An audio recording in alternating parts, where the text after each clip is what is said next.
Radio Claret América presenta Sediento de ti, la palabra, fuente de vida, con el sacerdote misionero claretiano Tony Díaz.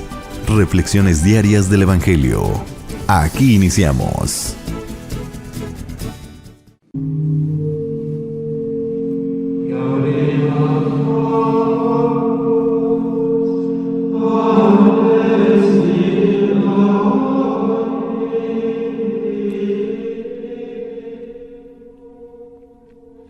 Bienvenidos, hermanos, a nuestras reflexiones bíblicas de las lecturas del día. Hoy es jueves de la segunda semana de Adviento, y hoy celebramos la solemnidad de la Inmaculada Concepción de la Santísima Virgen María. La primera lectura de hoy viene del libro de Génesis, capítulo 3, versículos 9 al 15 y 20. Después de que el hombre y la mujer comieron del fruto del árbol prohibido, el Señor Dios llamó al hombre y le preguntó: ¿Dónde estás? Éste le respondió: Oí tus pasos en el jardín, tuve miedo porque estoy desnudo, y me escondí. Entonces le dijo Dios: ¿Y quién te ha dicho que estabas desnudo? ¿Has comido acaso del árbol del que te prohibí comer? Respondió Adán: La mujer que me diste por compañera me ofreció del fruto del árbol que comí. El Señor Dios le dijo a la mujer: ¿Por qué has hecho esto? Repuso la mujer: La serpiente me engañó y comí. Entonces dijo el Señor Dios a la serpiente: Porque has hecho esto, serás maldita entre todos los animales y entre todas las bestias salvajes. Te arrastrarás sobre tu vientre y comerás polvo todos los días de tu vida. Pondré enemistad entre ti y la mujer, entre tu descendencia y la suya, y su descendencia te aplastará la cabeza, mientras tú tratarás de morder su talón. El hombre le puso a su mujer el nombre de Eva, porque ella fue la madre de todos los vivientes. Palabra de Dios. El salmo responsorial es el Salmo 97 y el responsorio es: Cantemos al Señor un canto nuevo, pues ha hecho maravillas. Cantemos al Señor un canto nuevo, pues ha hecho maravillas. Cantemos al Señor un canto nuevo, pues ha hecho maravillas. Su diestra y su santo brazo le han dado la victoria. Cantemos al Señor un canto nuevo, pues ha hecho maravillas. El Señor ha dado a conocer su victoria y ha revelado a las naciones su justicia. Una vez más ha demostrado Dios su amor y su lealtad hacia Israel. Cantemos al Señor un canto nuevo, pues ha hecho maravillas. La tierra entera ha contemplado la victoria de nuestro Dios. Que todos los pueblos y naciones aclamen con júbilo al Señor. Cantemos al Señor un canto nuevo, pues ha hecho maravillas. La segunda lectura viene de la carta de San Pablo a los Efesios, capítulo 1, versículos 3 al 6 y 11 al 12. Bendito sea Dios, Padre de nuestro Señor Jesucristo, que nos ha bendecido en Él con toda clase de bienes espirituales y celestiales. Él nos eligió en Cristo antes de crear el mundo, para que fuéramos santos e irreprochables a sus ojos por el amor. Y determinó, porque así lo quiso, que por medio de Jesucristo fuéramos sus hijos, para que alabemos y glorifiquemos la gracia con que nos ha favorecido por medio de su Hijo amado. Con Cristo somos herederos también nosotros. Para esto estábamos destinados por decisión del que lo hace todo según su voluntad, para que fuéramos una alabanza continua de su gloria, nosotros, los que ya antes esperábamos en Cristo. Palabra de Dios. El Evangelio de hoy viene de Lucas capítulo 1 versículos 26 al 38. En aquel tiempo el ángel Gabriel fue enviado por Dios a una ciudad de Galilea llamada Nazaret, a una virgen desposada con un varón de la estirpe de David, llamado José. La virgen se llamaba María. Entró el ángel a donde ella estaba y le dijo: «Alégrate llena de gracia, el Señor está contigo». Al oír estas palabras, ella se preocupó mucho y se preguntaba qué querría decir semejante saludo. El ángel le dijo: «No temas, María, porque has hallado gracia ante Dios. Vas a concebir y a dar a luz un hijo, y le pondrás por nombre Jesús. Él será grande y será llamado Hijo del Altísimo. El Señor Dios le dará el trono de David su padre, y él reinará sobre la casa de Jacob por los siglos, y su reinado no tendrá fin». María le dijo entonces al ángel: «¿Cómo podrá ser esto, puesto que yo permanezco virgen?». El ángel le contestó: «El Espíritu Santo descenderá sobre ti, y el poder del Altísimo te cubrirá con su sombra. Por eso, el santo que va a nacer de ti será llamado Hijo de Dios. Ahí tienes a tu parienta Isabel, que a pesar de su vejez, ha concebido un hijo y ya va en el 6º mes, la que llamaban estéril. Porque no hay nada imposible para Dios». María contestó: «Yo soy la esclava del Señor, cúmplase en mí lo que me has dicho». Y el ángel se retiró de su presencia. Palabra del Señor. Muy bien, damos comienzo a nuestra reflexión de este día en que celebramos la solemnidad de la Inmaculada Concepción de la Santísima Virgen María. Este dogma, aunque fue definido oficialmente en 1854, tiene una larguísima historia en la Iglesia, puesto que ya en el siglo II ya existía esta noción, esta creencia de que María también fue concebida por intervención divina.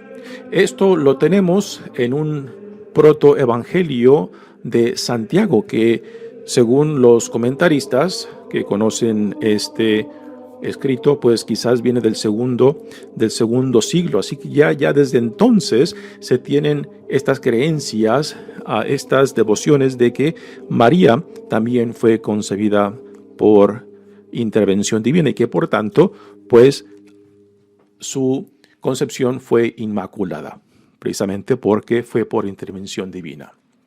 Los padres de María, según nos dice este protoevangelio de Santiago, fueron Joaquín y Ana, y era una pareja ya de cierta edad que no tenían hijos, y fue por intervención de Dios, intervención divina, que les concede ese hijo, y de esta intervención pues nace María, que después a los 3 años fue consagrada como Virgen del Templo en Jerusalén. Y esto que se dice de María en cierta manera tiene cierto paralelo con la intervención divina para el nacimiento del profeta Samuel que tenemos en el Antiguo Testamento. Así que ya en el Antiguo Testamento tenemos varios patrones de estas intervenciones en las vidas de mujeres que primeramente eran estériles y que no podían concebir.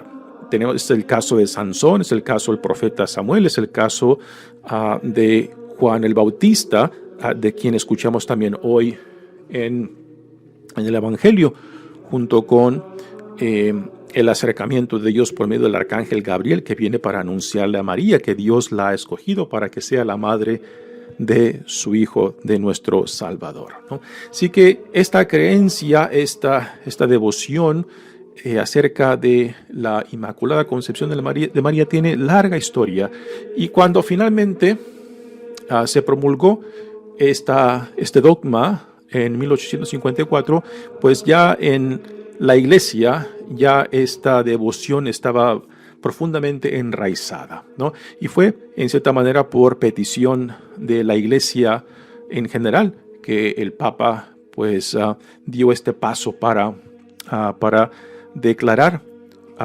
este dogma.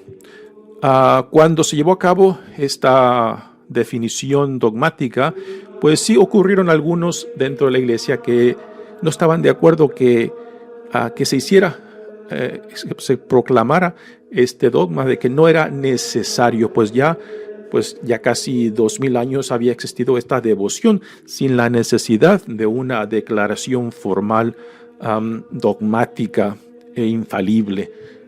Pero se llevó a cabo, ¿no? Y ahora tenemos este dogma como parte de nuestra fe. Y lo que se busca reconocer y celebrar en esta solemnidad es la intervención de Dios, del Dios que constantemente viene a su pueblo, del Dios que constantemente busca llevar a su pueblo a la plenitud para la vida para la cual fue creado, fue llamado. Y esto es lo que celebramos también en esta solemnidad de la Inmaculada Concepción. Dios, en cierta manera, pues está preparando el camino y el ambiente para el futuro de su encarnación, de su Hijo Jesucristo, que es donde Dios Padre se hace uno con nosotros, viene a nosotros, toma nuestra naturaleza, ¿no? Y que solamente, pues, una vida pura, una vida sin mancha, una vida que no fuera tocada por el pecado del hombre, era digna de llevar en su vientre a Dios encarnado en Jesucristo, ¿no? Esto es parte que está dentro de este dogma que celebramos hoy de la Inmaculada Concepción de la Santísima Virgen María. Muy bien, pasemos ahora a la primera lectura, que viene del libro de Génesis, y aquí tenemos pues una contraposición entre Eva y María, siguiendo las narrativas de la creación y después del pecado que se introduce por medio de la desobediencia. Si aceptamos la narración de la creación y cómo el pecado entra por medio de la desobediencia tanto de Eva como de Adán, pues entonces si Eva es la puerta por donde entra el pecado por la desobediencia, entonces será la obediencia de otra mujer, María, por donde se nos da la salvación, la reconciliación y la nueva vida en Cristo. Así que hay una contraposición de Eva y María. Dice la primera lectura: después de que el hombre y la mujer comieron el fruto del árbol prohibido, el Señor Dios llamó al hombre y le preguntó: ¿dónde estás? Este le respondió: oí tus pasos en el jardín. Tuve miedo porque estoy desnudo y me escondí. Esta es la forma en que esta narración de cómo el pecado entra en el mundo, y es una explicación. Como católicos no tomamos esta narración como histórico, ¿no? Lo vemos más como un mito que busca explicar el cómo entra el pecado, cómo el pecado existe, y también conectado con el pecado, pues el sufrimiento, ¿no? Que el sufrimiento entra al mundo cuando se impacta, se daña esta relación en la cual Dios nos ha puesto por medio de la creación de intimidad y confianza, ¿no?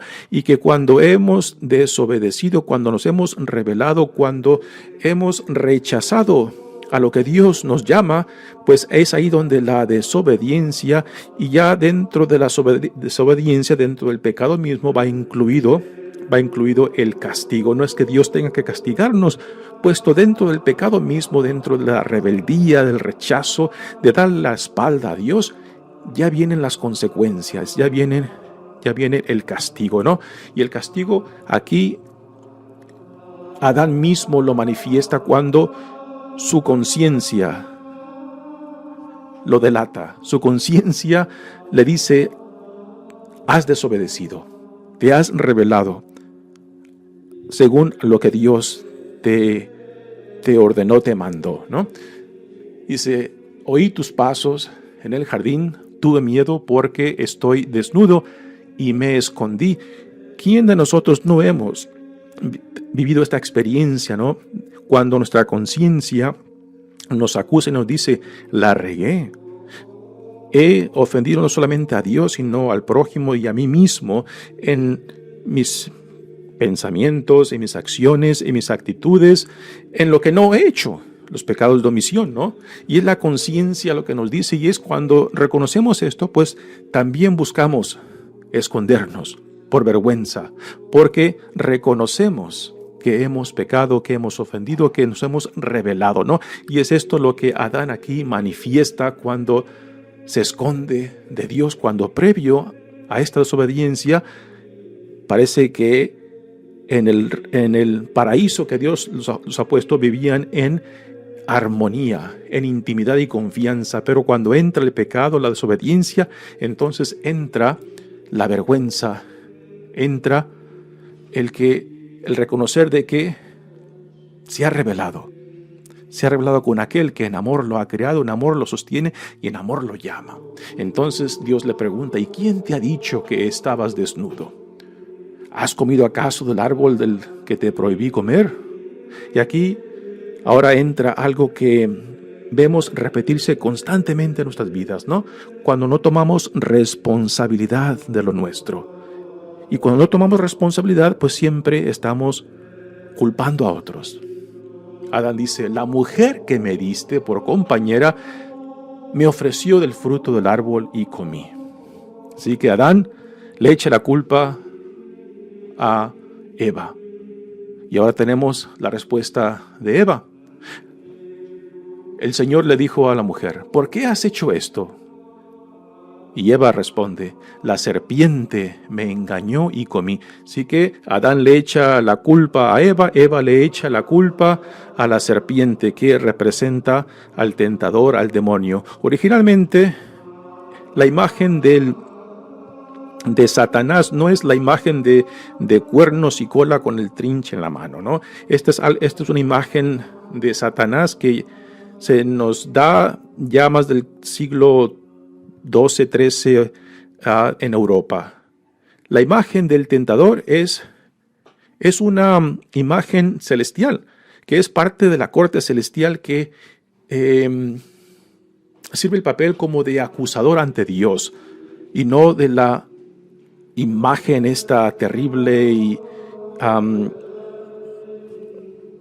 que constantemente va tras los hijos e hijas de Dios. No, el tentador es más alguien que simplemente cuestiona como un acusador en la corte, que prueba a ver qué tan sincero, qué tanta verdad hay en aquellos que profesan ser hijos e hijas de Dios. Así que tanto Adán como Eva se pasan la bolita, ¿no? Y yo creo que aquí una de las cosas que hemos de reconocer, ¿no? De que hemos de hacer conciencia y tomar responsabilidad de lo que nos toca a nosotros, que muchas veces fácilmente culpamos al demonio, a Satanás, de que nos tentó, de que nos empujó. Seamos sinceros, seamos honestos, ¿no? Y tomemos responsabilidad de lo que nos corresponde a nosotros, ¿no? Y no de pasar la bolita como Adán se la pasa a Eva y Eva después se la pasa a la serpiente. Muy bien, pasemos ahora a la segunda lectura de hoy, que viene de la carta de San Pablo a los Efesios. Y en esta segunda lectura tenemos una doxología. ¿Qué es una doxología?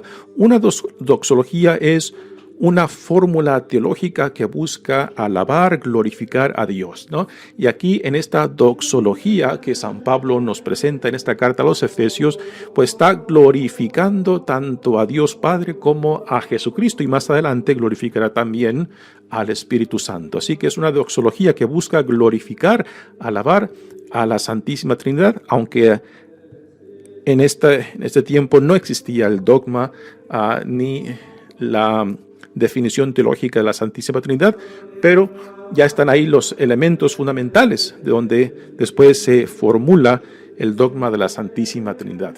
Aquí en esta doxología tenemos a Pablo glorificando a Dios por lo que ha llevado a cabo en Jesucristo, su Hijo y Señor nuestro. Dice: bendito sea Dios, Padre de nuestro Señor Jesucristo, que nos ha bendecido en Él con toda clase de bienes espirituales y celestiales. Así que Pablo está reconociendo todo lo que Dios ha llevado a cabo en Jesucristo para nuestro bien. Todo lo que hemos recibido por la pura gracia de Dios, no porque lo hemos merecido, no porque lo hemos ganado o meritado, simplemente es una iniciativa de Dios por sus hijos e hijas, porque cuanto Dios ha creado, Dios quiere que su creación llegue a la plenitud de la vida para la cual hemos sido creados, ¿no? Y si hay algo que ha frustrado este plan de Dios, pues entonces Dios viene para rescatarnos, para salvarnos, para sanarnos y para reconstituirnos en nuestra verdadera dignidad e identidad como hijos e hijas amados de Dios. Continúa, dice: Él nos eligió en Cristo antes de crear el mundo, para que fuéramos santos e irreprochables a sus ojos por el amor. Así que esta es nuestra vocación. Es un llamado a la santidad. Para todos, no solamente para unos cuantos. Para que alabemos y glorifiquemos la gracia con que nos ha favorecido por medio de su Hijo amado. Para que glorifiquemos y alabemos la gracia con que nos ha favorecido por medio de su Hijo amado. ¿Cuál es el fin del ser humano, del hombre y la mujer que Dios ha creado? ¿Cuál es el fin? El fin es glorificar a Dios. ¿Y cómo se le glorifica a Dios? No son por los sacrificios, por los holocaustos, por las devociones, por los ritos. A Dios se le glorifica en una vida plena del hombre y de la mujer. O sea, cuando estamos totalmente identificados con la voluntad de Dios, cuando estamos plenamente identificados con lo que Dios dice que somos, ¿no? Y que estamos viviendo una vida en intimidad y confianza tanto con Dios, con el prójimo, y honrando y respetando la dignidad que Dios nos ha dado, ¿no? Esta es la imagen plena del hombre y la mujer que viven plenamente unidos a Dios. Y es esto como se le glorifica más plenamente a Dios, con una vida bien vivida. Es la mayor gloria de Dios. Con Cristo somos herederos también nosotros, dice Pablo. Para esto estábamos destinados, por decisión del que lo hace todo según su voluntad, para que fuéramos una alabanza continua de su gloria, que nuestras vidas sean una alabanza continua de su gloria. Así que no son los ritos, los sacrificios, las devociones, todo lo que hacemos religiosamente tiene su lugar dentro de nuestras vidas. Pero la mayor gloria a Dios se le da, se le rinde cuando estamos plenamente vivos, o sea, plenamente identificados con la voluntad de Dios y viviendo por medio de esta visión del reino que Dios ha inaugurado en Jesucristo. Es una bella doxología que aquí Pablo nos presenta en esta carta a los Efesios. Pasamos ahora al Evangelio de hoy, donde tenemos ahora la contrapuesta de la imagen que leímos en la primera lectura de cómo el pecado, cómo el sufrimiento entra a la vida del ser humano por medio de la desobediencia, empezando por Eva, Adán. Y ahora tenemos la contrapuesta a esta imagen de Eva con la imagen de María, que en su vida pues nos modela la obediencia, y que por medio de este sí de María de identificarse plenamente con la voluntad de Dios, entonces ese sí de María, esa obediencia a la voluntad de Dios, entonces nos trae la salvación, la reconciliación, y nos regresa por encima de lo que se tenía antes, la gloria que Dios nos había dado en la creación, y que ahora en Jesucristo no solamente se nos regresa eso, sino también somos, como dice la segunda lectura de hoy, se nos da todavía mucho más por encima de lo que habíamos perdido antes con la caída o con la entrada del pecado por medio de la desobediencia. Así que